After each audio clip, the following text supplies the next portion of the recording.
Hello mga kapuso! Ito po si Rocco Nasino at kakatapos ko lang sa TikTok Clock. Sobrang nag-enjoy ako dahil nakasali ako sa Bawal Ma-Fall, Sagot Kita Pilipinas, at sa Isang Tanong, Isang Sabog. Dito lang sa TikTok Clock! Sa Bawal Ma-Fall, talagang nahirapan ako kasi hindi ko naman saan ko ilalagay yung paa ko. Medyo naguluhan ako kung saan i-insert yung left and right. Ayan, nung nasuot ko siya, baliktad naman. Pero okay lang naman, naihabol ko at happy ako, naalo naman pala.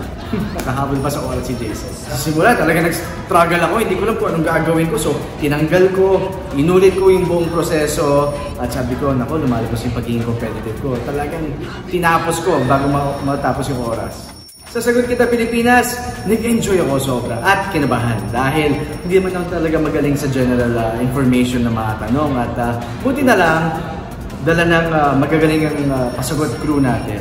Nakuha ko yung dapat tamang sagot para kay AJ at medyo na-feel bad ako na hindi natin na-doble. But pero talagang buhay, ang importante nakuha niyo yung package. Worth a lot of money na makakatulong sa kanya.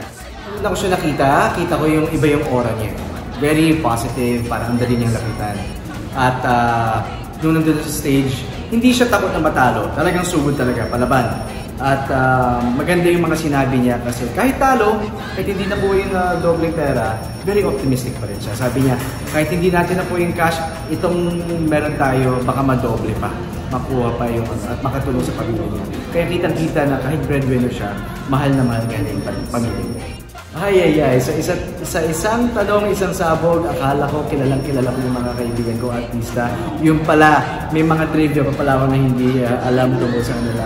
Pero all good, nakakatuwa yung mga tanong at very well researched ha. Ang ganda yung mga tanong. Dahil dyan, abangan niyo po ako sa The Missing Husband on GMA Afternoon Prime. Kasama ko dito si Yasmin Kirby, si Jack Roberto, Joros Gamboa, Sophie Albert at marami pang iba. Ito ay ang story tungkol sa isang OFW na scam at tignan natin kung makakabawi siya kahit babang-baba na siya. Matutulungan kaya siya ng asawa niya, ng pamilya niya, ng mga kaibigan niya.